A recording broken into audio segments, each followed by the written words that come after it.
Well, that was one of Travis McMichael's best friends, Zackary Langford. He delivered some interesting testimony. We'll get to that in a little bit as well. But he was one of many character witnesses who said great things about Travis McMichael. And so I want to talk about that with our guest, Titus Nichols, criminal defense attorney, former prosecutor, and also a law professor at University of Georgia. So I want to start off by just talking about the whole purpose of a witness like this. I mean, everybody knows he's his best friend. He's going to say good things about him. You're not best friends with someone unless you got good things to say about him.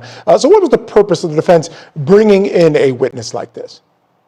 The purpose by the defense is to push back against what the defense believes is the narrative that the defendant is a racist who killed Mr. Arbery because he's a black man. And so by bringing people to testify about how good the defendant is, how he's a kind person, how he's never seen him get upset, it's trying to tell the jury, hey, this isn't a bad guy. This guy looks like your brother, your uncle, your neighbor. He can't be a vicious killer. So it's a way of just trying to telegraph to the potential juror all the good things about a defendant, because the law is very particular about when you can bring in good acts that a defendant has done, because a defendant can use that as a defense, as a shield to say, well, I'm a good person. Here's all the good things that I've done. Now, what that does is it opens the door for the prosecution to bring in all the bad things that he's done. So it's a kind of a double-edged sword.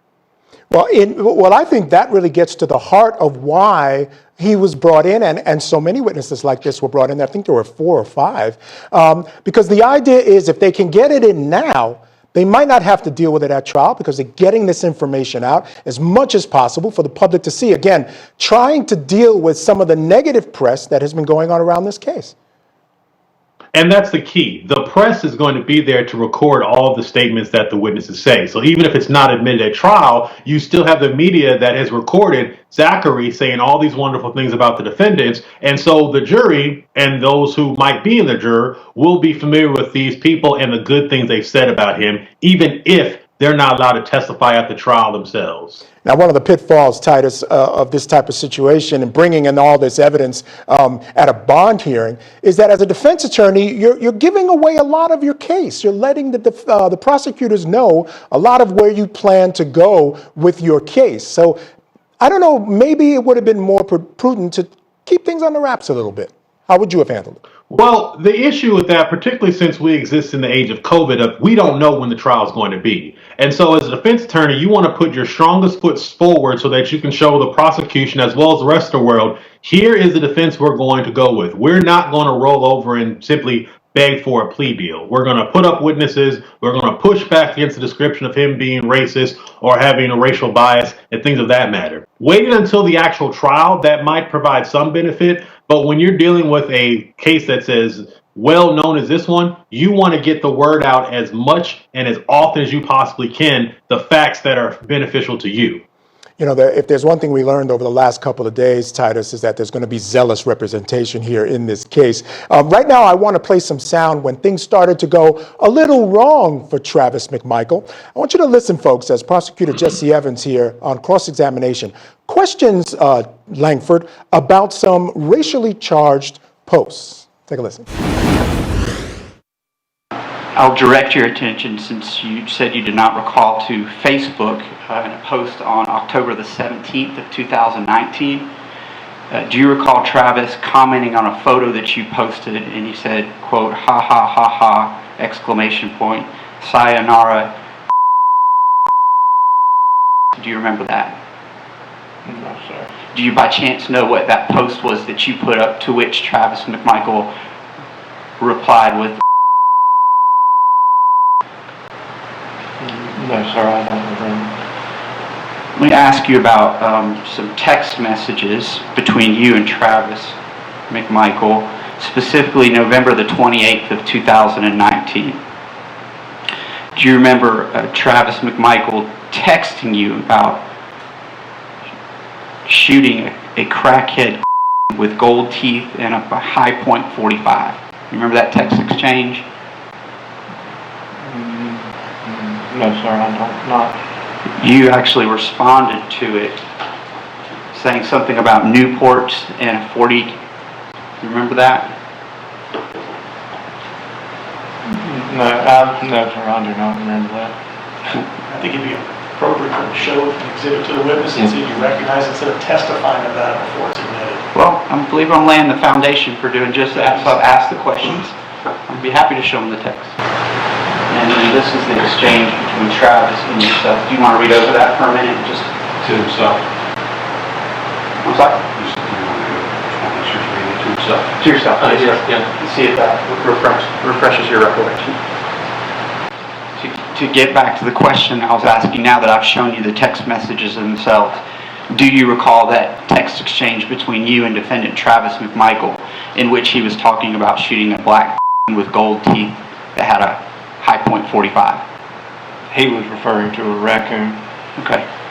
No, A raccoon with gold teeth and a high point 45? it was being facetious. I mean, To which you responded that this raccoon needed Newport cigarettes. Is that your testimony? yes, sir. Some unfortunate jokes between friends lead to some unfortunate moments for Travis McMichael in the courtroom. So joining me to discuss it again is criminal defense attorney and former prosecutor and University of Georgia law professor Titus Nichols. Now, we just listened to Zackary Langford, and we saw what one of the pitfalls might be. We talked about why you would bring in a guy like Zackary Langford in to testify. He presents a good witness. He talks good about your client.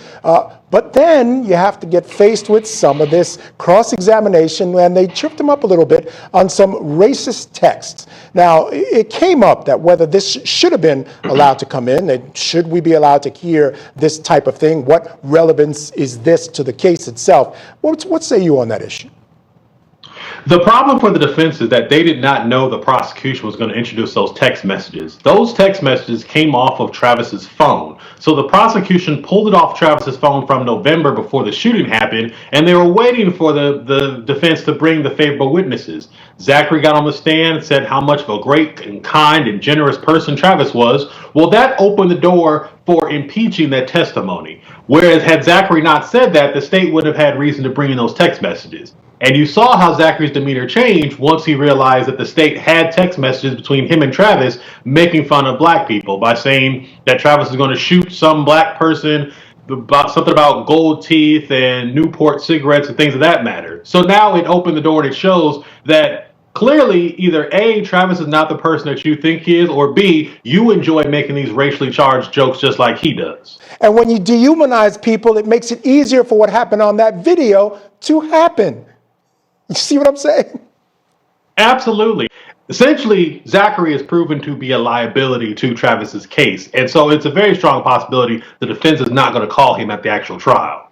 Well, here's my next question to you, Titus. I mean, if I know that this is a problem, I mean, first of all, I think they're going to go and scour through these phone messages to make sure anybody they bring in doesn't have this issue. But I think it could have this chilling effect on how many people or who they bring in.